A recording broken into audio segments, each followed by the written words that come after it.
আসসালামু আলাইকুম ওয়া রাহমাতুল্লাহি ওয়া বারাকাতুহু। আলহামদুলিল্লাহি রাব্বিল আলামিন ওয়াসসালাতু ওয়াসসালামু আলা রাসূলিহিন নবিয়্যিল কারীম ওয়া আলা আলিহি ওয়া আসহাবিহি আজমাইন, আম্মা বা'দ। বর্তমানে উম্মি শব্দের আমি যে ব্যাখ্যা দিয়েছি সেটা নিয়ে যে বিতর্ক হচ্ছে, সেই বিতর্ককে কেন্দ্র করে এটা হলো তৃতীয় ভিডিও। যদিও আমার ইচ্ছা ছিল যে এই ভিডিওটা আমি সর্বশেষে করব, কিন্তু তারপরেও বর্তমান সময়ের পরিস্থিতির দিকে লক্ষ্য করে আমি ভাবলাম যে এই ভিডিওটা আমাকে আগেই করতে হবে, এবং আমার মুরব্বীরাও পরামর্শ দিলেন আমি যেন এই ভিডিওটা আগে রেকর্ড করি এবং আগে প্রচার করি। আপনারা একটা জিনিস লক্ষ্য করবেন, এই উম্মি শব্দ নিয়ে যত বিতর্ক হচ্ছে এবং যতজন বিতর্ক করছেন, আমাদের এটা তো দেওবন্দীদের সাথে, বেরেলভীদের সাথে, শিয়াদের সাথে, জামাত ইসলামীর সাথে, অন্য কারো নয়। এই বিতর্কটা হচ্ছে আমাদের ফুরফুরা সিলসিলার মধ্যেই, অভ্যন্তরে। আপনি লক্ষ্য করবেন যে যে মৌলভীরা, যে মৌলানারা এই বিষয়টাকে নিয়ে আমার বিপক্ষে অবস্থান নিয়েছেন, যে পীরজাদারা আমার বিপক্ষে অবস্থান নিয়েছেন, তারা হয় নিজেদের মন গড়া কথা বলছেন, না হলে তাদের কথার গোড়া খুঁজে পাওয়া যাচ্ছে মাইজ ভান্ডারী বক্তা, শিয়া বক্তা, বেরেলভি বক্তা, এই সমস্ত মানুষদের থেকে। কিন্তু এই মানুষগুলোকে লক্ষ্য করা যায় যে অন্য সময়তে তারা যখনই কোনো বিষয় নিয়ে বিতর্কের সৃষ্টি হয়, তারা আল্লামা রুহুল আমিন সাহেব রহমাতুল্লাহ আলাইহির কিতাব থেকে কথা বলতে শুরু করে, বা আমাদের সিলসিলার মাশায়েখরা একটা বিষয়ে কি কথা বলেছেন সেই বিষয়টা নিয়ে কথা বলতে আগে শুরু করে। তো একটা প্রশ্ন স্বাভাবিকভাবে আসার কথা যে এই বিষয়টাতে, উম্মি শব্দের ব্যাখ্যাতে আমাদের মাশায়েখগণের বক্তব্য কেন তারা প্রচার করছেন না? তারা আটরশিদের বক্তব্য শেয়ার করছে, তারা বেরেলভীদের বক্তব্য শেয়ার করছে, তারা শিয়াদের বক্তব্য শেয়ার করছে, তারা মাইজ ভান্ডারীদের বক্তব্য শেয়ার করছে, কিন্তু আমাদের সিলসিলার মাশায়েখদের বক্তব্য কেন তারা বলছে না? এর কারণটা কি? এর কারণ হলো আমি যে কথাটা বলেছি এই কথাটাই আসলে ফুরফুরার মাশায়েখদের বক্তব্য। এই কারণেই যারা আজকে আমার বিপক্ষে অবস্থান নিচ্ছেন, তারা এই বিষয়টাতে আমাদের মাশায়েখদের বক্তব্যগুলোকে স্পষ্ট করছে না। সেজন্য আমি মনে করলাম যে এটা আমার দায়িত্ব যে আমি আহ, আমাদের সিলসিলার মাশায়েখদের যে বক্তব্য আছে সেগুলো আপনাদের সম্মুখে উপস্থাপন করি।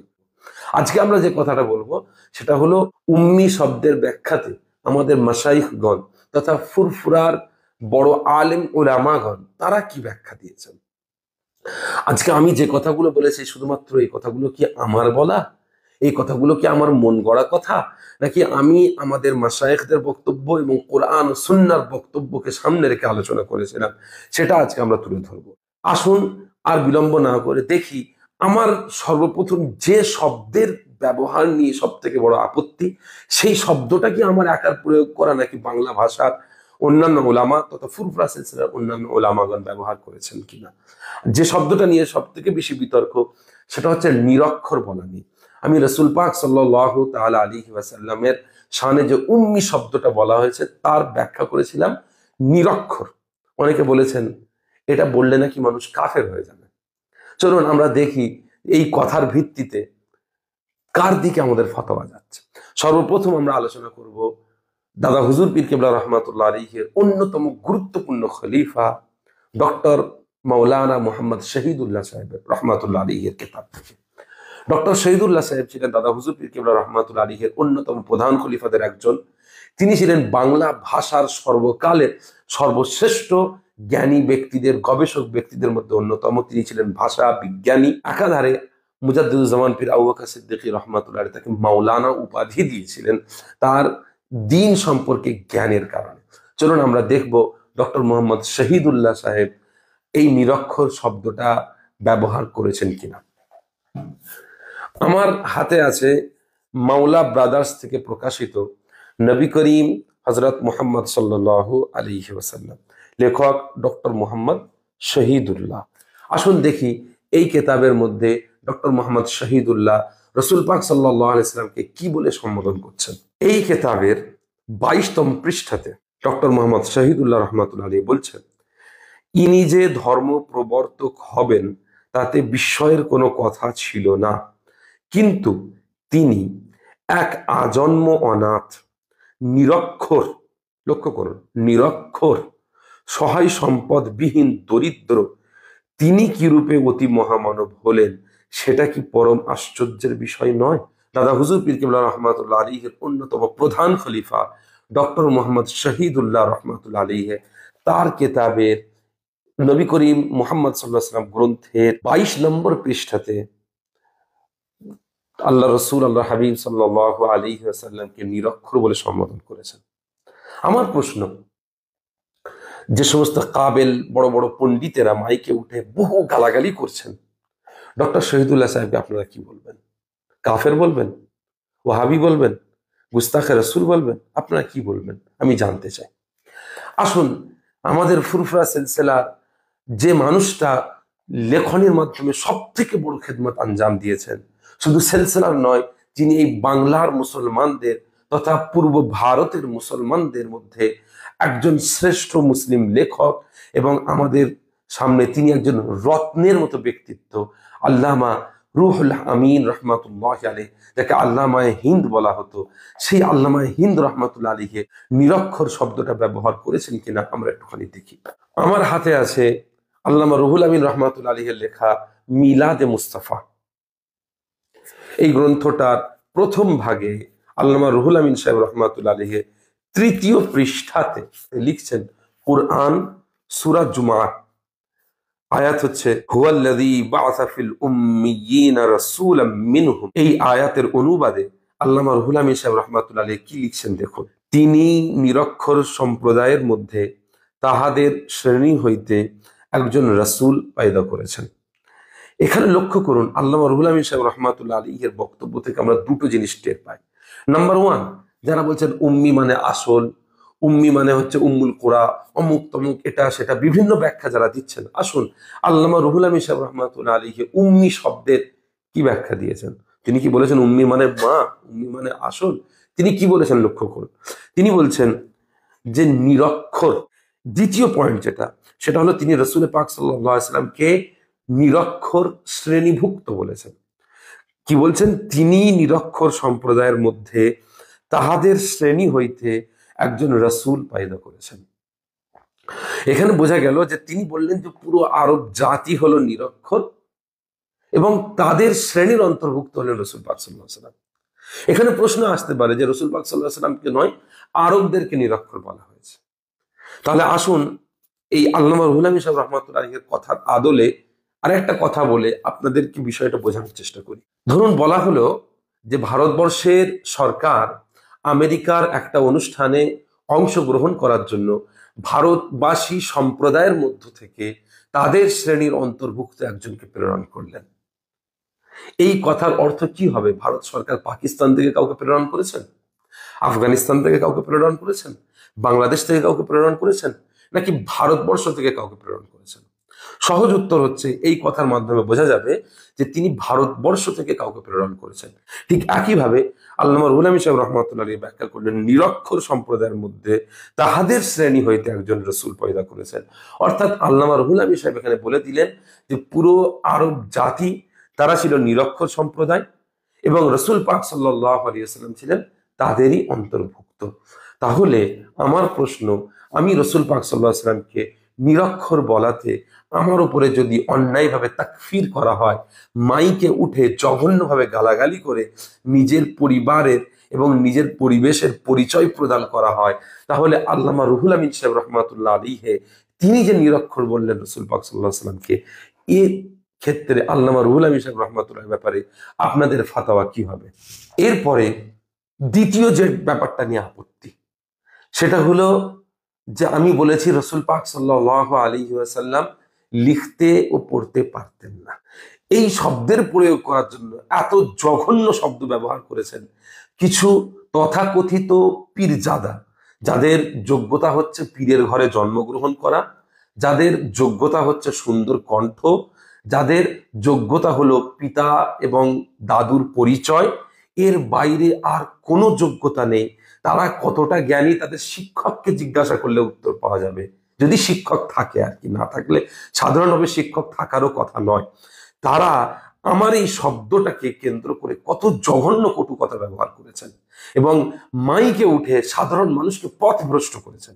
আমার প্রশ্ন সাধারণ মানুষের কাছে থাকবে যে আপনারা এই নাবালেগ পীরজাদাদের কথা অনুসরণ করবেন, নাকি বাংলার শ্রেষ্ঠ আলেমদের মধ্যে অন্যতম আল্লামা রুহুল আমিন সাহেব রহমাতুল্লাহ আলাইহির কথাকে অনুসরণ করবেন? আমার যে কথা নিয়ে আপত্তি সেটা হলো, আমি বলেছি রাসূল পাক সাল্লাল্লাহু আলাইহি ওয়াসাল্লাম লিখতে ও পড়তে পারতেন না। আমার হাতে আছে বাংলার অন্যতম শ্রেষ্ঠ আলেম আল্লামা রুহুল আমিন সাহেব রহমাতুল্লাহ আলাইহির লেখা কোরআন মাজিদের তাফসীর তিলকা রাসূল তথা তৃতীয় পাড়ার তাফসীর। এই তৃতীয় পাড়ার তাফসীর গ্রন্থের 148 পৃষ্ঠাতে আল্লামা রুহুল আমিন সাহেব রহমাতুল্লাহ আলাইহি কি বলছেন লক্ষ্য করুন। সহিহ বুখারী ও মুসলিমের হাদিসে উল্লিখিত হইয়াছে, হযরত সাল্লাল্লাহু আলাইহি ওয়াসাল্লাম বলিয়াছেন, আমরা উম্মি সম্প্রদায় লিখিতে ও হিসেব করতে জানি না। কে বলছেন?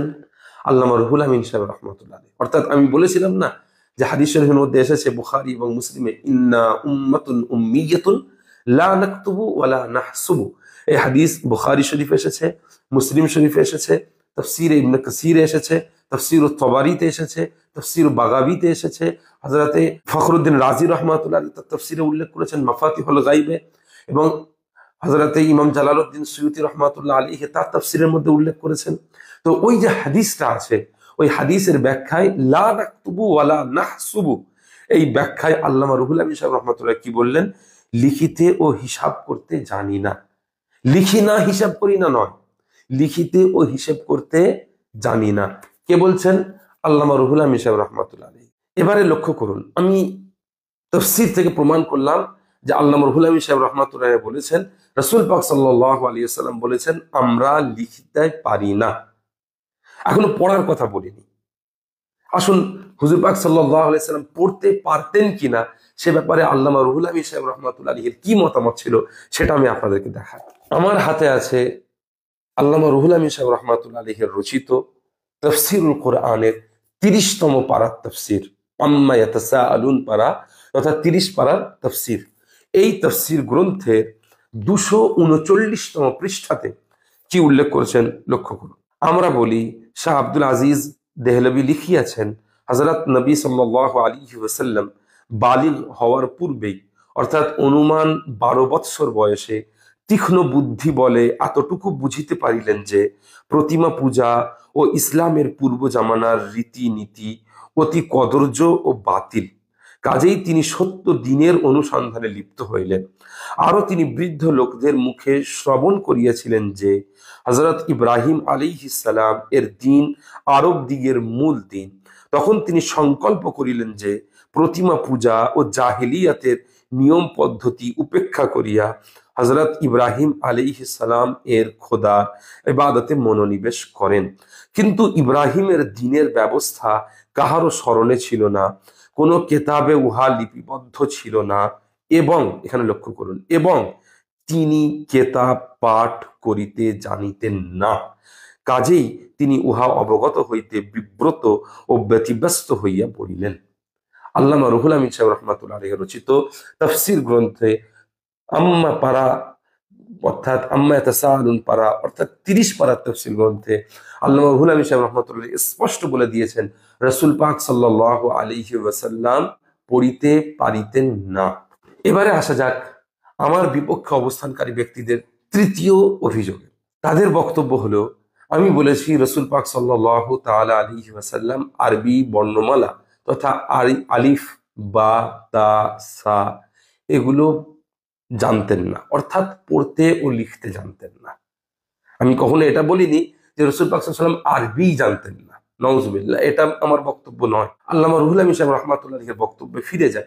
আল্লামা রুহুল আমিন সাহেব রহমাতুল্লাহ আলাইহির বক্তব্য অনুযায়ী রাসূল পাক সাল্লাল্লাহু আলাইহি ওয়াসাল্লাম লিখতে ও পড়তে জানতেন কিনা এ ব্যাপারে খুব স্পষ্ট বক্তব্য, দীর্ঘ বক্তব্য আলোচিত হয়েছে আল্লামা রুহুল আমিন সাহেব রহমাতুল্লাহ আলাইহির রচিত কারামাতে আহমদিয়া বা একখানা বিজ্ঞাপন রদ গ্রন্থে। আমার কাছে এই বইটার প্রথম যে ফ্রন্ট পেজ সেটা ছিঁড়ে চলে গেছে, অনেক পুরাতন বই, ব্যাক পেজটা আছে, এবং এখান থেকে স্পষ্ট লক্ষ্য করা যায় যে কারামাতে আহমদিয়া বা একটা বিজ্ঞাপন রদ। এই গ্রন্থের মধ্যে আল্লামা রুহুল আমিন সাহেব রহমাতুল্লাহ আলাইহি স্পষ্ট করে দিয়েছেন যে রাসূল পাক সাল্লাল্লাহু আলাইহি ওয়াসাল্লাম লিখতে ও পড়তে পারতেন কিনা। আরেকটা ব্যাপার হলো, এই বইটা এবং এর আগে আল্লামা হুল আমিন সাহেব রহমাতুল্লাহ আলাইহির যে দুটো বই উল্লেখ করেছি, প্রত্যেকটা বই এর এজাজত দিয়েছেন মুজাদ্দিদুজ্জামান পীর আবু বকর সিদ্দিকী রহমাতুল্লাহ আলাইহি। তো দেখুন, মুজাদ্দিদুজ্জামান পীর আবু বকর সিদ্দিকী রহমাতুল্লাহ আলাইহির ইজাজত দেওয়া গ্রন্থ এবং আল্লামা রুহুল আমিন সাহেব রহমাতুল্লাহ আলাইহির রচিত গ্রন্থ কারামাতে আহমাদিয়া গ্রন্থের 55 পৃষ্ঠা থেকে শুরু হচ্ছে। এখানে আল্লামা রুহুল আমিন সাহেব রহমাতুল্লাহ কি বলছেন? কুরআন শরীফের সূরা আরাফে আছে, আল্লাযীনা ইয়াত্তাবিউনার রাসূলান নাবিয়্যাল উম্মি, অর্থাৎ যাহারা উম্মি রাসূল নবীর অনুসরণ বা তাবেদারি করেন। এই আয়াতে হযরত নবী সাল্লাল্লাহু আলাইহি ওয়াসাল্লামকে উম্মি বলা হইয়াছে। তাফসীর রূহুল বায়ান প্রথম খণ্ড 779 পৃষ্ঠা থেকে 780 পৃষ্ঠা। আল উম্মি আল্লাযী লা ইয়াকতুবু ওয়া লা ইয়াকরাউ ওয়া কাউনুহু উম্মিয়ান মিন জুমলাতি মুজিজাতিহি। এই বাক্যের ব্যাখ্যা আল্লামা রুহুল আমিন সাহেব রাহমাতুল্লাহ দিচ্ছেন। উম্মি শব্দের অর্থ যিনি বর্ণমালা লিখিতে ও পড়িতে না পারেন। কে বলছেন? আল্লামা রুহুল আমিন সাহেব রাহমাতুল্লাহ। এই কথা কে বলেছে? এই অধম এই কথাই বলেছে। তাহার উম্মি হওয়া একটি মুজিজা বলিয়া গণ্য হইয়াছে, এই কথা এই অধম বলেছে। আর কি বলেছেন? কেননা যদি হযরত নবী সাল্লাল্লাহু আলাইহি সাল্লাম সুচারু রূপে লিখিতে ও পড়িতে পারিতেন, তবে তাহার উপর এই দোষারোপ করার সুযোগ হইত যে তিনি প্রাচীন ও পরবর্তী লোকদিগের কিতাবগুলি পাঠ করিয়াছেন এবং তদ্বারা এই ইলমগুলি শিক্ষা করিয়াছেন। এই কথা কে বলেছে? এই অধম বলেছে। আপনারা আমার যে ভিডিওটা নিয়ে বিতর্ক হয়েছে, প্রথমে ওই ভিডিওর 15 মিনিটের একটা লম্বা আলোচনা আছে, আপনারা শুনতে পারেন। অথবা আমি আর নবিয়ুল উম্মি এই নিয়ে যে প্রথম পর্বের ভিডিও করেছিলাম, সেটাও আপনারা শুনতে পারেন। এই কথাগুলোই আমি বলেছি। যখন তিনি বিনা শিক্ষা গ্রহণ ও কিতাব পাঠে প্রাচীন ও পরবর্তী লোকদিগের এলেম সমূহে পরিপূর্ণ মহা কুরআন আনয়ন করিয়াছেন, তখন উহা তাহার জ্বলন্ত মুজিজার মধ্যে গণ্য হইবে। উচ্চতম কলম যাহার সেবায় রত, লৌহে মাহফুজ যাহার মুসহাফ বা ধর্মপুস্তক ও দৃষ্টিস্থল, তিনি বর্ণমালাগুলি লিপিবদ্ধ করার মুখাপেক্ষী নহেন। রাসূল পাক সাল্লাল্লাহু আলাইহি ওয়াসাল্লাম লেখাপড়ার মুখাপেক্ষী নন, এ কথা কি বলেছে? এই অধম বলেছে। এখন এই কথাগুলো বলাতে আমি যদি কাফের হয়ে যাই, আমি যদি ওয়াহাবি হয়ে যাই, আমি যদি নাউজুবিল্লাহ রাসূল পাক সাল্লাল্লাহু আলাইহি ওয়াসাল্লামকে মূর্খ বলে থাকি, আমি যদি নাউজুবিল্লাহ গুস্তাখে রাসূল হয়, তাহলে আল্লামা রুহুল আমিন সাহেব রাহমাতুল্লাহ কে তিনি? আসলে এরপরে আরো লক্ষ্য করি তিনি আর কি বলছেন। তাফসীরে কবির অর্থাৎ আল্লামা ফখরুদ্দিন রাজি রহমাতুল্লাহ তাফসীর, চতুর্থ খণ্ড 309 পৃষ্ঠা। কাউনুহু উম্মিয়ান قال الزجاج معنى الأمي الذي هو على صفة أمة العرب। এই কথায় অর্থাৎ ইমাম ফখরুদ্দিন রাজি রহমাতুল্লাহ আলাইহির যে বক্তব্য, সেই কথার বঙ্গানুবাদ করছেন কে? আল্লামা রুহুল আমিন রহমাতুল্লাহ আলাইহি। তিনি বলছেন, হযরত উম্মি হওয়া সম্বন্ধে জাজ্জাজ বলিয়াছেন, যিনি আরব জাতির ন্যায় গুণধারী হন। অর্থাৎ উম্মি শব্দের অর্থ হলো যিনি আরব জাতির ন্যায় গুণধারী হন। হযরত সাল্লাল্লাহু আলাইহি ওয়াসাল্লাম বলিয়াছেন, আমরা উম্মি সম্প্রদায়, লিখিতে জানি না, অঙ্কশাস্ত্র জানি না। অধিকাংশ আরব লিখিতে ও পড়িতে জানিতেন না। হযরত নবী সাল্লাল্লাহু আলাইহি ওয়াসাল্লাম এই রূপ লিখিত পড়িতে জানিতেন না। আমি একবার বলেছি রাসূল পাক সাল্লাল্লাহু আলাইহি ওয়াসাল্লাম লিখতে পড়তে জানতেন না, আল্লামা রুহুল আমিন সাহেব তো বারবার বলেছেন। তাহলে আমার যদি একবার বলাতে এতবার তাকফির হয়, আপনারা কত বড় পণ্ডিত হয়েছেন আল্লামা রুহুল আমিন সাহেব রাহমাতুল্লাহকে তাকফির করেন দেখি। আসুন তিনি আরো কি বলছেন লক্ষ্য করি। তাফসীরে রাউফি 404 পৃষ্ঠা, এখানে বলছেন আল্লামা রুহুল আমিন সাহেব রাহমাতুল্লাহ আলাইহি, ইহা হযরতের উচ্চ প্রশংসার কথা যে তিনি বর্ণমালা লেখাপড়া ব্যতীত জাহেরি ও বাতিনি বিষয়গুলির আলেম ছিলেন। আমার প্রেমাস্পদ তথা মাহবুব না পড়িয়াও সমস্ত ইলমে পারদর্শী ছিলেন। তিনি উম্মি ছিলেন, কিন্তু দুই জগতের ইলম তাহার পক্ষে প্রকাশ হইয়াছিল। এবারে আল্লামা রুহুল আমিন সাহেব রাহমাতুল্লাহ আলাইহি নিজের মতামত দিচ্ছেন। উপরোক্ত বিবরণে বোঝা যাইতেছে যে হযরত নবী সাল্লাল্লাহু আলাইহি ওয়াসাল্লাম আরবি বর্ণমালা লিখিতে ও পড়িতে জানিতেন না বলিয়া তাহাকে উম্মি বলা হইয়াছে। এখন আরবি বর্ণমালা কি? অর্থাৎ আরবি অ্যালফাবেটস, আরবি হরুফ, আলিফ বা তা সা বা আলিফ বে তে সে, আপনি যেটাই বলেন।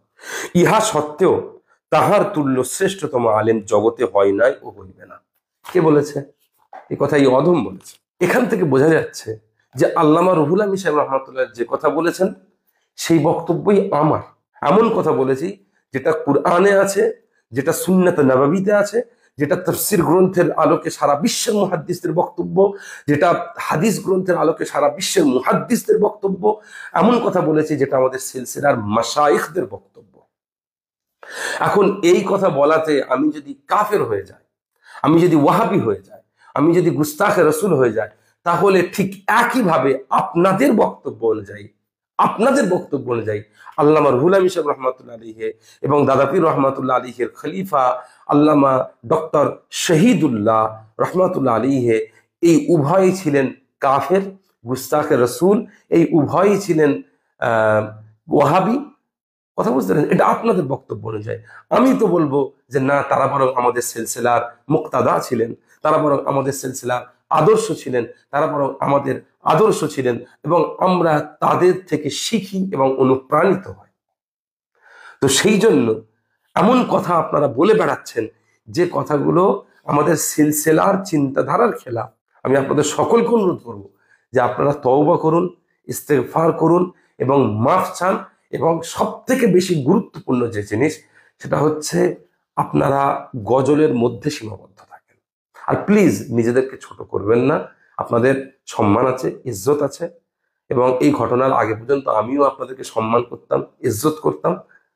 তো সেই ইজ্জত, সেই সম্মান বজায় রাখুন। এতে আপনাদের জন্যও ভালো, আমাদের সিলসিলা সকলের জন্য ভালো। ওমা আলাইনা ইল্লাল বালাগ। আসসালামু আলাইকুম ওয়া রাহমাতুল্লাহি ওয়া বারাকাতুহু।